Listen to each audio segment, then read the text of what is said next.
Ticket मिलने के बाद विनेश फोगाट ने मीडिया के साथ बातचीत की है।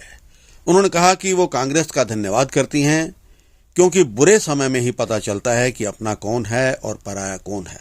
उन्होंने कहा कि जब हमें सड़क पर घसीटा जा रहा था तो बीजेपी को छोड़कर आप सभी हमारे साथ थे। आप हमारे दर्द और आंसुओं को समझ पा रहे थे। उनका इशारा कांग्रेस की तरफ था। उन्होंने कहा कि मुझे गर्व है कि मैं एक ऐसी विचारधारा से जुड़ी हूं जो महिलाओं पर हो रहे अन्याय के खिलाफ खड़ी है और सड़क से लेकर संसद तक उनके हक की लड़ाई लड़ने को तैयार है। पूरे देशवासियों का बहुत बहुत धन्यवाद कहना चाहती हूँ, आप मीडिया पर्सन्स का भी, क्योंकि आप लोग ही हम लोगों को इतना through out the journey wrestling में आपने सपोर्ट किया है। तो मैं उम्मीद करती हूँ कि मैं आपकी उम्मीदों पे खरा उतरूँ बिल्कुल। और कांग्रेस पार्टी का मैं बहुत बहुत धन्यवाद करती हूँ, क्योंकि जब बोलते हैं ना कि बुरे टाइम में पता लगता है कि अपना कौन है। जब हम रोड पे घसीटे जा रहे थे तो छोड़ के बीजेपी को देश में जितनी भी पार्टियां हैं वो हमारे साथ में थी, हमारे दर्द को समझ पा रही थी, हमारे आंसुओं को समझ पा रही थी। मैं बहुत प्राउड फील कर रही हूँ कि मैं एक ऐसी पार्टी में, एक ऐसी विचारधारा में हूँ जो महिलाओं के साथ हो रहा अन्याय और उनके साथ बुरे बर्ताव के खिलाफ खड़ी है। वो लड़ाई लड़ने के तैयार है, सड़क से लेकर संसद तक। और मैं विश्वास दिलाती हूँ पूरे देशवासियों को कि जो मेहनत, जो लगन से हमने रेसलिंग में काम किया है, हम चाहते हैं कि देश के हर एक नागरिक को जो दर्द, जो तकलीफ हमने झेली है, खासकर महिलाओं के लिए, हर एक उस महिला के साथ में हम खड़े हैं जो अपने आप को लाचार, अपने आप को बेबस समझती है। रेसलिंग में मैंने पूरा कोशिश किया कि मैं जितनी भी महिलाओं को, छोटी बच्चियों को इंस्पायर कर सकती हूँ। मैं चाहती तो मैं जंतर मंतर पे रेसलिंग छोड़ सकती थी और सभी लोग भी मान रहे थे, पूरा देश इस चीज को विश्वास कर रहा था, क्योंकि बीजेपी आईटी सेल ने उस चीज को साबित करने की कोशिश की थी कि हम चले हुए कारतूस हैं, हम खत्म हो गए हैं, हम पॉलिटिक्स कर रहे हैं। उन्होंने बोला मैं नेशनल नहीं खेलना चाहती, मैंने नेशनल चैंपियनशिप खेला। उन्होंने बोला ये ट्रायल्स दे के नहीं जाना चाहते, मैंने ट्रायल्स भी दिया।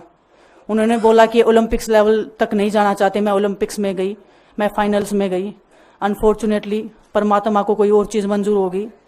एक चीज मुझे पता है कि जब मेहनत आप करते हो तो जरूरी नहीं कि आपको उसी दिशा में मिले, कई बार दूसरी चीजों में भी आपको वो फल मिल जाता है। और परमात्मा ने मुझे मेरे देश के लोगों की सेवा करने का जो मौका दिया है, वो मैं मानती हूँ कि उससे बड़ा पुण्य का काम कोई नहीं हो सकता है।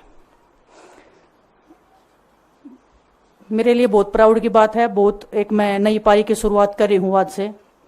मैं चाहती हूं कि जो हमने फेस किया एज ए खिलाड़ी होने के नाते, उन सब खिलाड़ियों को वो चीज ना फेस करनी पड़े। हम उनकी लड़ाई में साथ हैं। शायद उनको आज हिम्मत मिले कि जो पार्टियां पावर में रहती हैं शायद वो साथ में नहीं खड़ी हों, लेकिन उनके बहन भाई हैं जो उनके साथ में खड़े हैं। और हमें पता है स्पोर्ट्स में कितना गलत होता आया है, नहीं बोल पाते हैं खिलाड़ी।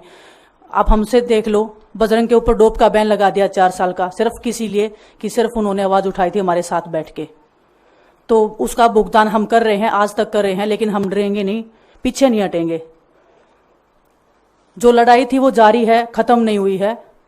कोर्ट में हमारा केस चल रहा है, वो लड़ाई भी हम जीतेंगे, जिंदगी की जंग भी हम जीतेंगे।